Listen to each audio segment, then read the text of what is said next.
Hello प्यारे दोस्तों, आज के इस वीडियो में हम क्लास 10th का प्रश्नावली 3.2 का क्वेश्चन नंबर 3 को सॉल्व करेंगे। तो क्वेश्चन नंबर 3 में हमें टोटल 6 पार्ट्स दिए गए हैं, सभी को हम इसी वीडियो में सॉल्व करेंगे। तो देखिए, हमसे क्वेश्चन नंबर 3 में कहा गया है निम्न समस्याओं में रैखिक समीकरण युग्म बनाइए और उनके हल प्रतिस्थापन विधि द्वारा ज्ञात कीजिए। तो देखिए, फर्स्ट पार्ट में हमें ये क्वेश्चन दिया गया है, हमें सबसे पहले रैखिक समीकरण युग्म बनाना है और उसके बाद हमें प्रतिस्थापन विधि द्वारा हल ज्ञात करना है। ठीक है, तो चलिए अब हम सबसे पहले इस फर्स्ट क्वेश्चन को करते हैं। इसमें हमसे क्या कहा गया है, दो संख्याओं का अंतर 26 है और एक संख्या दूसरी संख्या की 3 गुनी है, उन्हें ज्ञात कीजिए। तो इसमें हमसे कहा गया है कि दो संख्याएं हैं जिनका अंतर 26 दिया गया है और एक संख्या दूसरी संख्या के 3 गुनी है, तो हमें उन्हें ज्ञात करने के लिए कहा गया है, यानी कि वे दोनों संख्याएं हमें बताना है।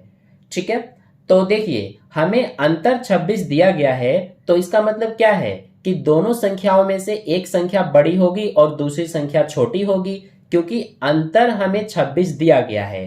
तो इसीलिए हमें वो दोनों संख्या नहीं पता, तो उन्हें सबसे पहले हम क्या करेंगे कि मान लेंगे। तो यहां पर हम लिखेंगे कि माना, सबसे पहले हम बड़ी वाली संख्या को मानेंगे, तो यहां लिखेंगे माना बड़ी संख्या x मानेंगे। ठीक है, इसके बाद जो छोटी संख्या होगी उसको हम क्या मानेंगे, y। तो यहां लिखेंगे छोटी संख्या y। तो ये हमने मान लिया बड़ी संख्या x और छोटी संख्या y। अब हम समीकरण बनाएंगे, तो उसके लिए हमें कहा गया है कि जो अंतर है दोनों संख्याओं का वो 26 है, यानी कि अगर हम बड़ी वाली संख्या में से छोटी वाली संख्या को घटाएंगे तो 26 आएगा। अंतर का मतलब घटाना होता है। तो बड़ी संख्या x है, तो x में से छोटी वाली संख्या यानी y को घटाएंगे तो 26 आएगा, इसीलिए बराबर में 26 लिखेंगे। तो ये बन गया समीकरण 1। अब दूसरा समीकरण बनाएंगे, तो इसके लिए हमसे कहा गया है कि जो एक संख्या है वो दूसरी संख्या की 3 गुनी है। तो जाहिर सी बात है कि जो बड़ी वाली संख्या होगी वही दूसरी संख्या यानी कि छोटी वाली संख्या की 3 गुनी होगी। तो इसीलिए अगर हम दोनों संख्याओं को यानी कि x और y को बराबर में लिखेंगे तो क्या ये दोनों बराबर होंगे? नहीं होंगे, क्योंकि ये जो x है ये बड़ी संख्या है, तो ये 3 गुनी है इस y के, तो इसीलिए दोनों बराबर नहीं है। बराबर करने के लिए ये जो छोटी वाली संख्या है इसमें भी हम 3 का गुणा करेंगे, तो जब y में 3 का गुणा करेंगे तो 3y बन जाएगा। तो ये हमारा x बराबर 3y, ये हो गया समीकरण 2। तो यहां पर हमने दो समीकरण बना दिया, यानी ये हमारा रैखिक समीकरण युग्म बन गया। अब हमें इसका हल करना है प्रतिस्थापन विधि द्वारा। तो प्रतिस्थापन विधि द्वारा कैसे करते हैं, आपने क्वेश्चन नंबर 1 और 2 में बहुत अच्छे से सीख लिया है। सबसे पहले हम समीकरण 1 और 2 दोनों में से किसी से भी हम x का मान निकालते हैं।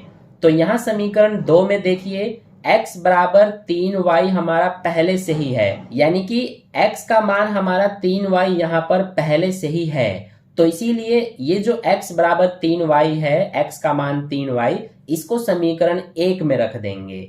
ठीक है, तो यहां पर हम लिखेंगे सबसे पहले कि x का मान समीकरण 1 में रखने पर। ठीक है, तो समीकरण 1 हमारा ये है। इसमें देखिए सबसे पहले इसको हम उतार देते हैं, x माइनस वाई बराबर 26। अब यहाँ पर x है, तो x का मान हमारा 3y है, तो इस x की जगह पे 3y लिखेंगे, माइनस का y उतार देंगे, बराबर में 26 भी उतारेंगे। अब 3y में से ये y घट रहा है, तो कितना बचेगा, 2y बराबर में 26। तो y बराबर क्या आ जाएगा, 2 इधर जाके भाग हो जाएगा 26 में, तो 2 से 26 में भाग करेंगे तो 13 आएगा। तो y का मान हमारा 13 आ गया। ठीक है, अब हम निकालेंगे x का मान। तो x का मान हम कैसे निकालते हैं, इसके लिए हम क्या करेंगे कि जो ये y का मान है इसे हम समीकरण 1 या 2 दोनों में से किसी में भी रख देंगे। तो मैं समीकरण 2 में रख देता हूं। ठीक है, तो यहां पर लिखेंगे हम कि y का मान समीकरण 2 में रखने पर। तो समीकरण 2 हमारा ये है, x बराबर में 3y, तो ये x बराबर 3, y का मान 13 है, तो ये हो जाएगा हमारा 13 तिया 39। तो x का मान हमारा 39 और y का मान 13 आ गया, यही आंसर है। तो हमने x क्या माना था, x हमने बड़ी संख्या माना था, तो इसीलिए यहां पर अब हम लिख देंगे कि बड़ी संख्या जिसे हमने x माना था ये 39 है, क्योंकि x का मान 39 आया है। और छोटी संख्या जिसे हमने क्या माना था y, तो ये 13 आया है, इसीलिए छोटी संख्या 13 है। या फिर हम ये भी कह सकते हैं कि पहली संख्या 39 और दूसरी संख्या 13 है। तो यही हमारा आंसर है, यानी कि ये सॉल्यूशन है फर्स्ट क्वेश्चन का। ठीक है, अब चलिए हम सेकंड क्वेश्चन को करते हैं। तो देखिए सेकंड क्वेश्चन में क्या कहा गया है, दो संपूरक कोणों में बड़ा कोण छोटे कोण से 18 डिग्री अधिक है, उन्हें ज्ञात कीजिए। तो सबसे पहले आपको संपूरक कोण पता होना चाहिए। वे दो कोण जिनका योग 180 डिग्री होता है उन्हें हम संपूरक कोण कहते हैं। ठीक है, तो हमसे बोला है कि दो संपूरक कोणों में जो बड़ा कोण है वो छोटे कोण से 18 डिग्री अधिक है। तो सबसे पहले हम क्या करेंगे कि दोनों कोणों को मान लेंगे, यानी कि बड़ा कोण और छोटा कोण को हम x और y मानेंगे। तो यहां पर हम लिखेंगे कि माना बड़ा कोण, तो बड़ा कोण को हम x मान लेते हैं और जो छोटा कोण है इसको क्या मानेंगे, y मान लेंगे। ठीक है, अब इसके बाद हम समीकरण बनाएंगे। तो समीकरण हमारा पहला क्या बनेगा, हमें जैसा कि पता है कि जो दोनों संपूरक कोण होते हैं उनका योग 180 डिग्री होता है, यानी कि पहला जो कोण है हमारा x और दूसरा जो कोण है y, दोनों को अगर जोड़ेंगे तो हमारा 180 डिग्री आएगा। तो इसीलिए x प्लस वाई बराबर 180, ये बन गया समीकरण 1। ठीक है, अब इसके बाद दूसरा समीकरण बनाएंगे। तो उसके लिए हमसे बोला है कि जो बड़ा कोण है वो छोटे कोण से 18 डिग्री अधिक है, यानी कि अगर हम बड़ा कोण x और छोटा कोण y दोनों को बराबर में लिखते हैं तो क्या ये दोनों बराबर होंगे, नहीं होंगे, क्योंकि ये जो बड़ा कोण है x इस छोटे वाले कोण y से 18 डिग्री अधिक है। तो बराबर करने के लिए इस y में भी 18 जोड़ना पड़ेगा। ठीक है, अब ये हमारा दूसरा समीकरण बन गया।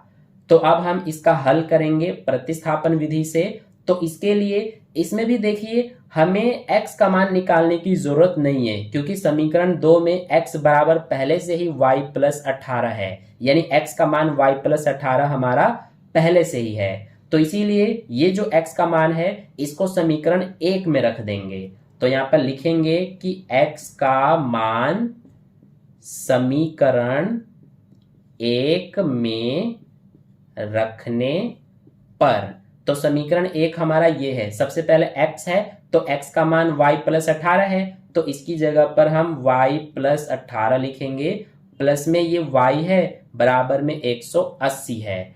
तो अब ये y प्लस y कितना हो जाएगा, ये हमारा हो जाएगा 2y, और इस 18 को हम इधर लेके जाएंगे तो 180 में से ये 18 माइनस हो जाएगा, तो हमारा 180 में से 18 माइनस करेंगे तो 162 आएगा।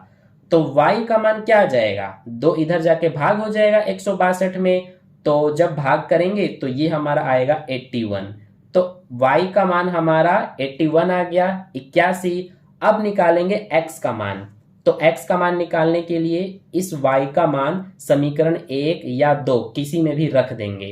तो मैं समीकरण इस 2 वाले में रख रहा हूं।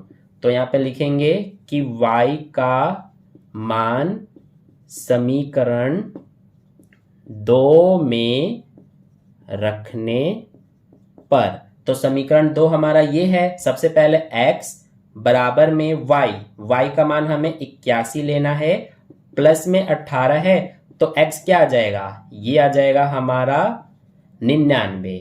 तो x का मान 99 और y का मान 81 आ गया, यही हमारा आंसर है। तो बड़ा कोण हमने x माना था, तो अब यहां पर हम लिख देंगे बड़ा कोण जिसे हमने x माना था, तो x 99 आया है, यानी बड़ा कोण हमारा 99 डिग्री हो जाएगा। और छोटा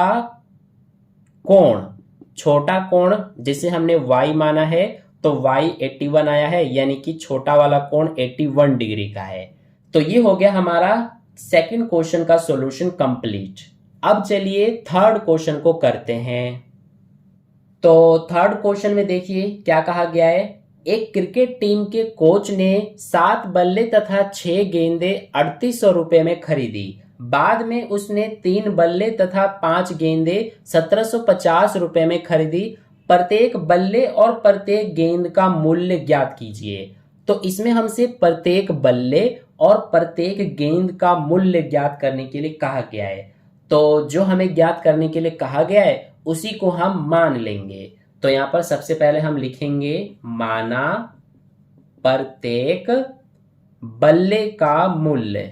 तो माना प्रत्येक बल्ले का मूल्य क्या मानेंगे हम, x रुपए मानेंगे।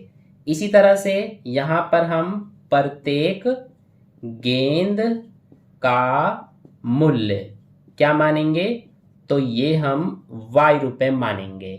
ठीक है, अब देखिए अब हम समीकरण बनाएंगे। तो हमसे कहा गया है कि जो कोच है उसने 7 बल्ले और 6 गेंदे 3800 रुपए में खरीदा है। तो अगर एक बल्ले का मूल्य x रुपए है तो 7 बल्ले का कितना हो जाएगा, 7x हो जाएगा। यानी कि ये हमारा 7 बल्ले का मूल्य 7x हो गया। और एक गेंद का मूल्य y है, उसने 6 गेंदें खरीदी है, तो 6 गेंदे का मूल्य 6y हो जाएगा।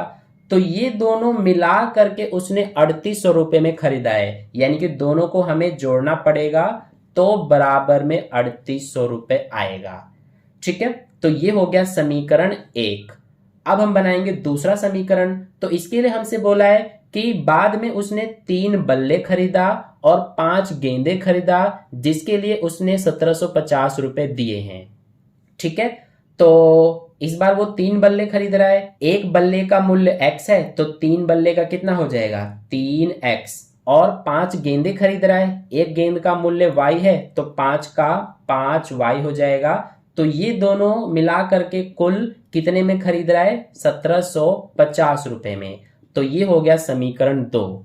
अब इसके बाद हम क्या करते हैं कि समीकरण 1 और 2 दोनों में से किसी से भी x या y का मान निकालते हैं। यहां पर देखिए जो फर्स्ट और सेकंड क्वेश्चन में था कि उसमें हमारा x का मान पहले से ही निकला हुआ था, लेकिन इसमें ऐसा नहीं है, इसमें हमें निकालना पड़ेगा। ठीक है, तो हम इस समीकरण 1 से x का मान निकालेंगे।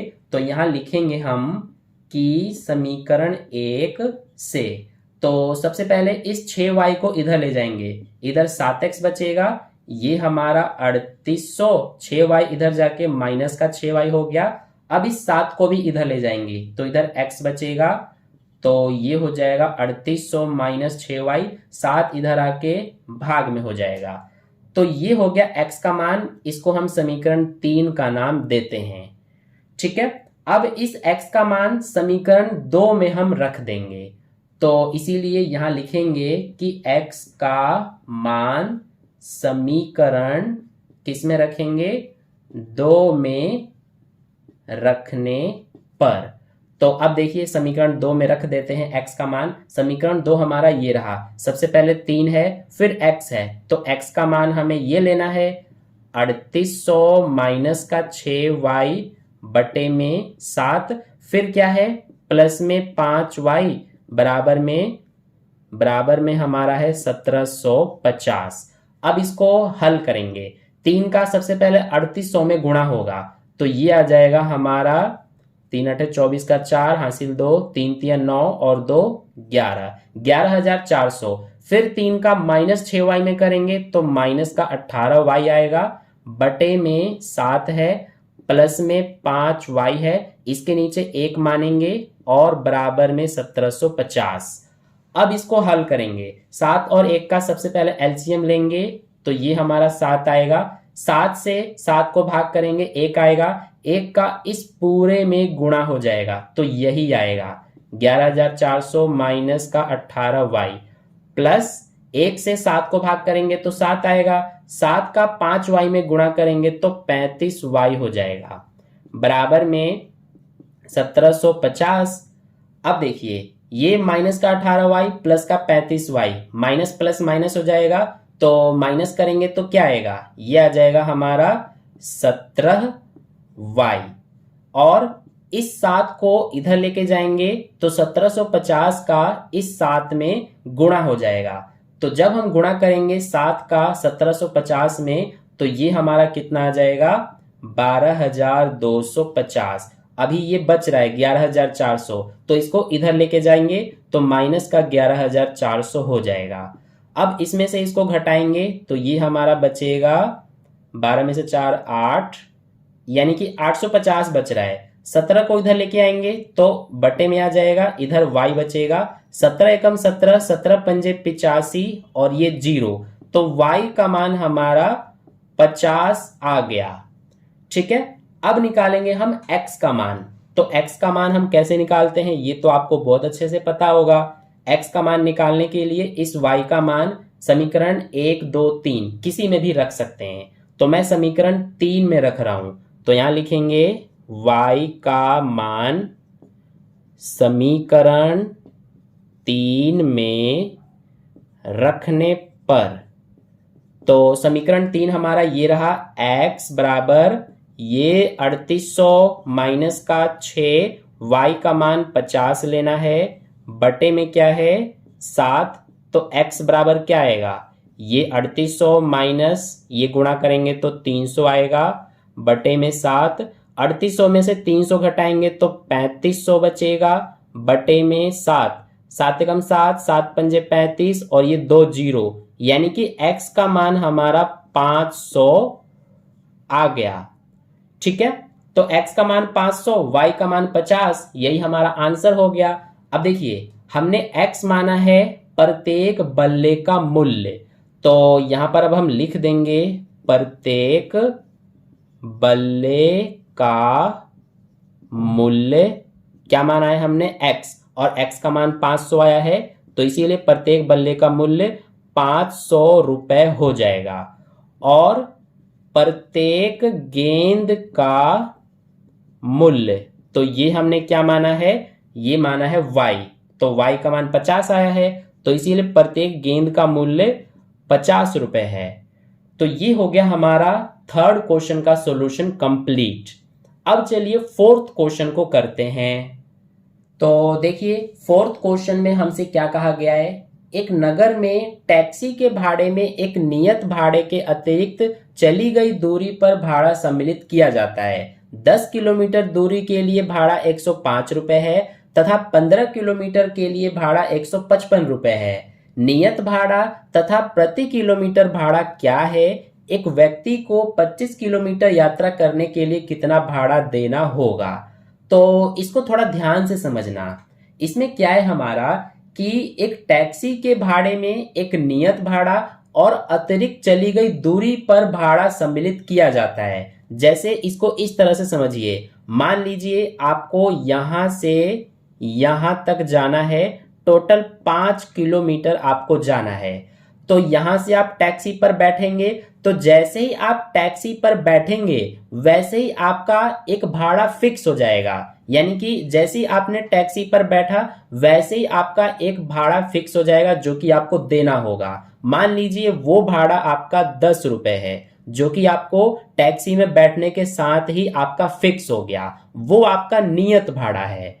इसके बाद आप यहां से यहां तक जाएंगे जो कि 5 किलोमीटर है, तो जो टैक्सी है वो हर एक किलोमीटर के हिसाब से भी भाड़ा आपसे लेती है। अगर आप 1 किलोमीटर दूर जाते हैं तो मान लीजिए 1 किलोमीटर का 5 रुपए है, तो आपको 5 किलोमीटर जाना है तो 5 किलोमीटर का कितना हो जाएगा? 25 हो जाएगा। तो ये 25 रुपए भी और ये 10 रुपए भी, ये दोनों आपको देना पड़ेगा, यानी कि टोटल आपके 35 रुपए हो गए।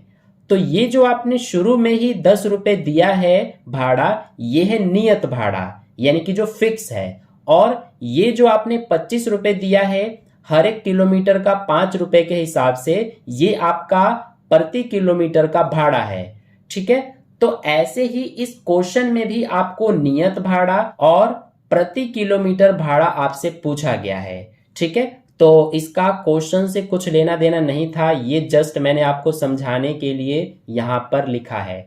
ठीक है, अब चलिए क्वेश्चन को करते हैं। तो ना ही तो हमें नियत भाड़ा पता है और ना ही प्रति किलोमीटर का भाड़ा पता है, तो इनको सबसे पहले हम मानेंगे। तो यहां पर सॉल्यूशन में लिखेंगे हम माना, सबसे पहले हम जो नियत भाड़ा है इसको मान लेते हैं x रुपए। ठीक है, इसके बाद हम प्रति किलोमीटर का जो भाड़ा है इसको मान लेते हैं y रुपए। तो नियत भाड़ा हमने x और प्रति किलोमीटर भाड़ा जो है वो y मान लिया। अब हम बनाएंगे समीकरण। तो हमसे कहा गया है कि 10 किलोमीटर दूरी के लिए भाड़ा 105 रुपए है, यानी कि अगर 10 किलोमीटर तक जाना है तो उसके लिए 105 रुपए भाड़ा लगता है। तो देखिए, सबसे पहले इस 10 किलोमीटर दूरी जो आप चलेंगे इसमें आपका जो नियत भाड़ा है, यानी कि बैठने के साथ ही, तो टैक्सी में बैठने के साथ ही जो भाड़ा लगा वो भी उसमें होगा, और 10 किलोमीटर तक आपने चला तो उसका भी भाड़ा आपको देना होगा। तो कुल मिलाकर 105 रुपए है, जिसमें नियत भाड़ा भी है यानी कि x भी होगा, और 10 किलोमीटर तक आप चलेंगे तो प्रति किलोमीटर यानी 1 किलोमीटर का y है, तो 10 किलोमीटर का कितना हो जाएगा, ये हो जाएगा 10y। तो ये दोनों कुल मिलाकर आपका 105 रुपए भाड़ा है, तो इसीलिए यहां पर जोड़ देंगे और बराबर में आ जाएगा 105। तो ये बन गया समीकरण 1। अब दूसरा समीकरण बनाने के लिए हमसे बोला है कि 15 किलोमीटर के लिए भाड़ा 155 रुपए है। तो जो आप 15 किलोमीटर चलेंगे तो उसमें भी आपका नियत भाड़ा होगा यानी कि x होगा। इसके अलावा आप 15 किलोमीटर चल रहे हैं तो 1 किलोमीटर का y रुपए है, यानी प्रति किलोमीटर y रुपए है भाड़ा, तो 15 किलोमीटर का कितना हो जाएगा, 15y। तो ये हमारा कुल मिलाकर कितना रुपए है भाड़ा, 155 रुपए। तो ये बन गया समीकरण 2। अब हम क्या करते हैं, ये तो आपको पता ही होगा। अब हम समीकरण 1 या 2 दोनों में से किसी से भी हम x का मान या y का मान निकालते हैं। तो हम समीकरण 1 से x का मान निकालेंगे। तो यहां लिखेंगे सबसे पहले हम कि समीकरण 1 से, तो देखिए सबसे पहले x है, ये हमारा 105, 10y को उधर ले जाएंगे तो माइनस का 10y हो जाएगा। तो ये हो गया समीकरण 3। अब इस x का मान समीकरण 2 में रखेंगे। तो यहां लिखेंगे x का मान समीकरण 2 में रखने पर, तो समीकरण 2 हमारा ये रहा। सबसे पहले x है, x का मान हमें ये रखना है 105 माइनस का 10y, फिर प्लस में 15y है, बराबर में 155 है। तो यहां से minus 10y plus 15y solve करेंगे तो 5y हो जाएगा। ये 105 इधर जाके माइनस हो जाएगा 155 में से, तो हमारा कितना बचेगा, 50 बचेगा। 155 में से 105 माइनस करेंगे तो 50 आ गया। तो y का मान क्या आ जाएगा, 5 इधर जाके भाग हो जाएगा 50 में, तो 10 आ जाएगा हमारा y का मान। ठीक है, तो y का मान हमने निकाल लिया। अब निकालेंगे x का मान। तो इसके लिए y का मान समीकरण, मैं समीकरण 3 में रख रहा हूं, तो लिख देंगे समीकरण 3 में रखने पर। आप समीकरण 1 या 2 इनमें भी रख सकते हैं। तो सबसे पहले x है, बराबर में ये 105 माइनस 10y, y का मान 10 लेना है हमें, तो x का मान आ जाएगा 105 माइनस 10 दहा 100, यानी कि ये घटाएंगे तो 5 आ जाएगा x का मान। ठीक है, तो x हमने नियत भाड़ा माना था, तो हमारा नियत भाड़ा कितना हो जाएगा, 5 रुपए। तो इसीलिए यहां लिख देंगे हम नियत भाड़ा, जो कि हमने x माना था, तो ये है 5 रुपए। और जो प्रति किलोमीटर भाड़ा है इसको भी हम लिख देंगे, प्रति किलोमीटर भाड़ा, इसे हमने y माना है, तो y का मान 10 आया है, तो ये हमारा है 10 रुपए प्रति किलोमीटर भाड़ा। ठीक है, तो ये हो गया हमारा सॉल्यूशन कंप्लीट। इसमें देखिए आगे एक और क्वेश्चन भी पूछा है कि एक व्यक्ति को 25 किलोमीटर यात्रा करने के लिए कितना भाड़ा देना होगा। यानी कि मान लीजिए वो व्यक्ति आप हैं, आपको यहां से लेकर यहां तक कुल 25 किलोमीटर जाना है, तो आपको कुल कितना भाड़ा देना होगा। तो इसके लिए सबसे पहले आपको टैक्सी में बैठना होगा जिसका किराया फिक्स है, यानी कि वो नियत भाड़ा है जो कि 5 रुपए है, और 25 किलोमीटर आप जा रहे हैं तो ये हो जाएगा हमारा 1 किलोमीटर का 10 है, तो 25 का 250 हो जाएगा, तो 250 और 5 यानी कि 255 हो जाएगा। यहां पर हम लिख देते हैं कि 25 किलोमीटर का भाड़ा, तो इसमें हमारा नियत भाड़ा सबसे पहले होगा जो कि x, और जो प्रति किलोमीटर का भाड़ा है वो y है। तो आपको 25 किलोमीटर जाना है तो 25y हो जाएगा, तो x का मान 5 प्लस 25 और y का मान 10 है, तो 25 और 10 का गुणा कर देंगे तो ये हो जाएगा 250, यानी कि 255 रुपए आंसर है। ठीक है, तो ये हो गया हमारा फोर्थ क्वेश्चन का सॉल्यूशन कंप्लीट। अब चलिए फिफ्थ क्वेश्चन को करते हैं। तो फिफ्थ क्वेश्चन में क्या कहा गया है, यदि किसी भिन्न के अंश और हर दोनों में 2 जोड़ दिया जाए तो वह 9/11 हो जाती है। यदि अंश और हर दोनों में 3 जोड़ दिया जाए तो वह 5/6 हो जाती है। वह भिन्न ज्ञात कीजिए। तो इसमें हमसे भिन्न पूछा है। आपको अंश और हर ये तो पता ही होगा। एक भिन्न में जो ऊपर वाला होता है उसे हम अंश कहते हैं और नीचे वाले को हर कहते हैं। तो सबसे पहले हमें अगर भिन्न ज्ञात करना है तो हमें अंश और हर पता होना चाहिए। तो इसीलिए हम क्या करेंगे कि अंश और हर पता करेंगे। तो इसीलिए यहां पर सबसे पहले हम मानेंगे, लिखेंगे माना अंश। अंश को हम x मान लेते हैं और हर को हम y मान लेते हैं। तो अब देखिए हमसे बोला है कि यदि अंश और हर दोनों में 2 जोड़ दिया जाए तो जो भिन्न है वो 9/11 हो जाती है। यानी कि अंश जो है x, इसमें अगर हम 2 जोड़ते हैं और हर जो है y, इसमें भी अगर 2 जोड़ते हैं तो हमारा भिन्न जो है वो 9/11 हो जाती है। तो बराबर में 9/11 लिखेंगे। ठीक है, अब इसको हम हल करेंगे तो इनका हम कर देंगे क्रॉस मल्टीप्लाई। 11 का इन दोनों में गुणा हो जाएगा, तो 11 का x में करेंगे तो 11x, और 11 का 2 में करेंगे तो 22। फिर 9 का इन दोनों में गुणा हो जाएगा, तो 9 का y में करेंगे 9y, और 9 का 2 में करेंगे तो 18। ठीक है, अब देखिए 9y को इधर लाएंगे तो ये 11x, ये इधर आके माइनस का 9y हो गया, ये 18, 22 इधर जाके माइनस हो जाएगा, तो 18 में से 22 माइनस करेंगे तो -4 आएगा। तो ये हो गया हमारा समीकरण 1। अब हम बनाएंगे समीकरण 2। तो इसके लिए हमसे बोला है कि यदि अंश और हर दोनों में 3 जोड़ दिया जाए तो भिन्न 5/6 हो जाती है। यानी कि इस बार हमें अंश में और हर में 3 जोड़ना है। तो अंश में 3 जोड़ देते हैं और हर में भी 3 जोड़ देते हैं, तो ये हमारा भिन्न 5/6 हो जाती है। अब इसमें भी क्रॉस मल्टीप्लाई करेंगे। 6 का सबसे पहले x में गुणा 6x, 6 का फिर 3 में गुणा 18, इसमें 5 का y में गुणा 5y, और 5 का 3 में गुणा 15। तो ये हो जाएगा 6x, ये इधर आके माइनस का 5y, ये 18 इधर जाएगा, तो 15 में से 18 माइनस करेंगे तो -3 आएगा। तो ये हो गया समीकरण 2। ठीक है, अब क्या करेंगे, हम समीकरण 1 या 2 किसी से भी हम x का मान निकालते हैं। तो मैं इस बार समीकरण 2 से x का मान निकाल रहा हूं। तो यहां पर सबसे पहले हम लिखेंगे समीकरण 2 से।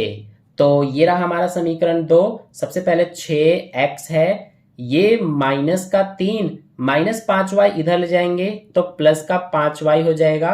तो x बराबर क्या आ जाएगा, -3 + 5y, 6 इधर आके भाग में हो जाएगा। तो ये हो गया समीकरण 3। अब इस x का मान हम समीकरण 1 में रख देंगे। तो यहां पे लिखेंगे x का मान समीकरण 1 में रखने पर। तो समीकरण 1 हमारा ये रहा। सबसे पहले 11 है, फिर x का मान हमें ये लेना है, -3 प्लस का 5y बटे में 6 माइनस का 9y बराबर -4। अब 11 का -3 में गुणा करेंगे तो -33, फिर 11 का 5y में करेंगे तो ये हो जाएगा 55y बटे में ये 6 माइनस का 9y बराबर -4। 9y के नीचे कुछ नहीं है तो हम 1 मानेंगे और 6 और 1 का एलसीएम करेंगे तो 6 आएगा।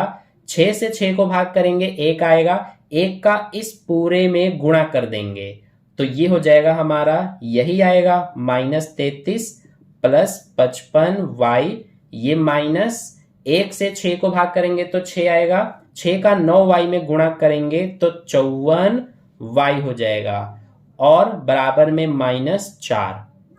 अब ये प्लस का 55y माइनस का 54y घटाएंगे तो सिर्फ y बचेगा, ये 6 इधर जाके गुणा हो जाएगा -4 में तो -24 आएगा, -33 इधर ले जाएंगे तो प्लस का 33 हो जाएगा। तो y का मान क्या आ जाएगा, ये माइनस प्लस माइनस तो घटा देंगे तो ये बचेगा 9, y का मान हमारा 9 आ गया। ठीक है, अब निकालेंगे हम x का मान। तो इसके लिए y का मान हम समीकरण 1, 2 या 3 किसी में भी रख सकते हैं, मैं समीकरण 3 में रख रहा हूं तो लिखेंगे y का मान समीकरण 3 में रखने पर, तो देखिए समीकरण 3 हमारा ये रहा। सबसे पहले x बराबर -3 प्लस 5, y का मान हमें 9 लेना है बटे में क्या है 6, ये रहा।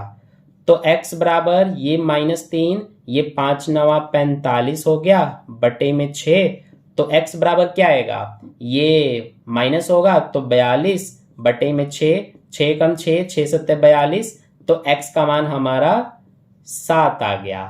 ठीक है, तो हमने x और y का मान निकाल लिया। x हमारा अंश है यानी कि अंश 7 हो जाएगा और y क्या है हर, तो y हमारा 9 हो जाएगा।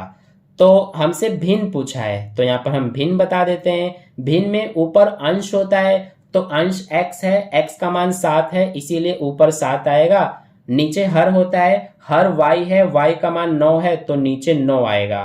तो भिन्न हमारा 7 बटे 9 हो गया, यही हमारा आंसर है। ठीक है, तो ये हो गया 5th क्वेश्चन का सॉल्यूशन कंप्लीट। अब चलिए लास्ट 6th क्वेश्चन को करते हैं।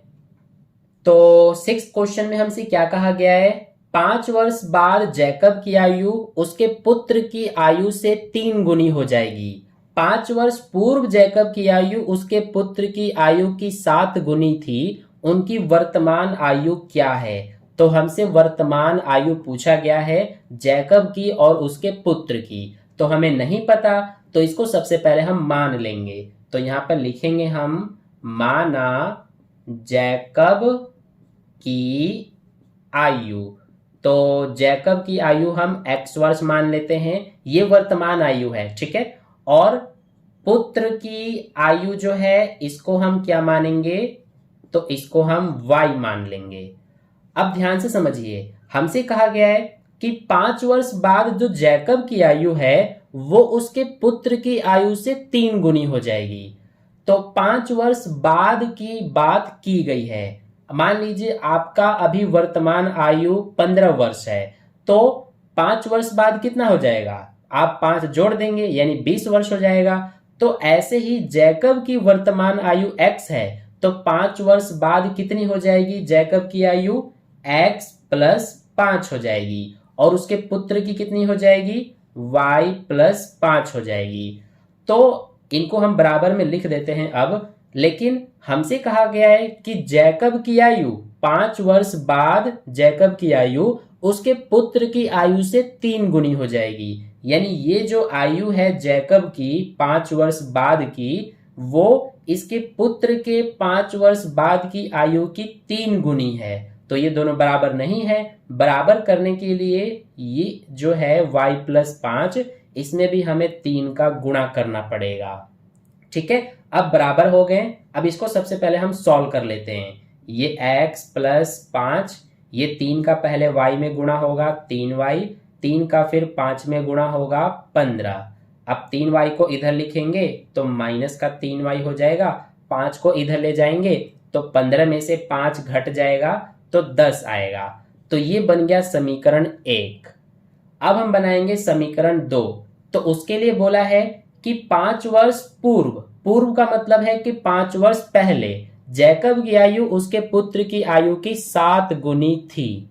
ठीक है, तो देखिए वर्तमान आयु जैकब की x वर्ष है, 5 वर्ष पूर्व कितनी होगी? मान लीजिए आपकी वर्तमान आयु 15 वर्ष है, तो 5 वर्ष पूर्व कितनी थी, यानी 5 वर्ष पहले, तो आप कहेंगे 10 वर्ष थी। तो अगर जैकब की वर्तमान आयु x है तो 5 वर्ष पूर्व कितनी होगी? x माइनस 5 होगी। और उसके पुत्र की कितनी होगी? y minus 5। तो इनको हम बराबर में लिख देंगे।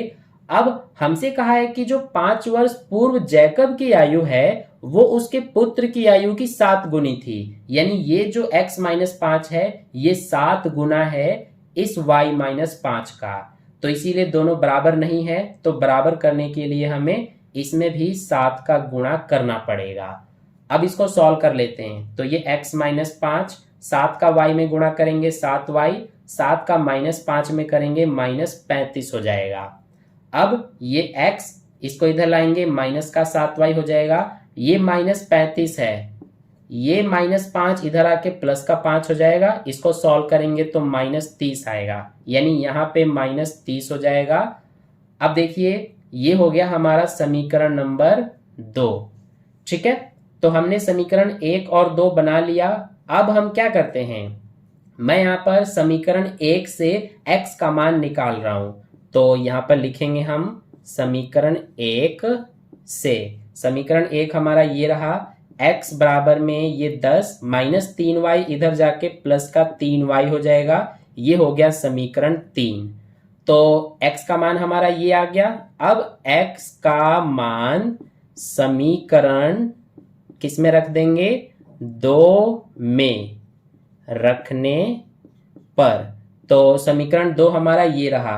सबसे पहले x है तो x का मान हमें ये लेना है 10 प्लस 3y, माइनस में 7y है, बराबर में माइनस 30 है। तो ये 3y प्लस का 7y माइनस का माइनस 4y बचेगा। ये माइनस 30 इसको उतार देते हैं, ये 10 इधर जाके माइनस 10 हो गया।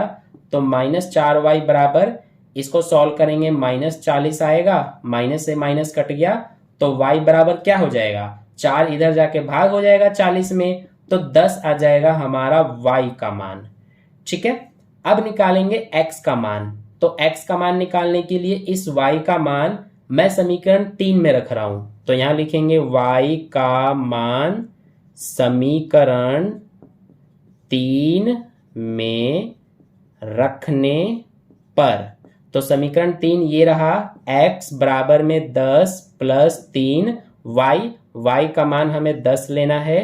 तो x बराबर ये 10 प्लस ये हो जाएगा 3 दहा 30, तो x का मान आ जाएगा 40।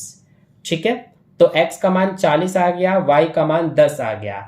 x हमने जैकब की आयु माना था, जैकब की ये जो है ये वर्तमान आयु है, पहले भी मैंने आपको बताया था। तो इसीलिए जो जैकब है, यहां लिख देंगे जैकब की वर्तमान आयु कितनी हो जाएगी? x माना था हमने, x का मान 40 है, यानी कि 40 वर्ष हो जाएगी।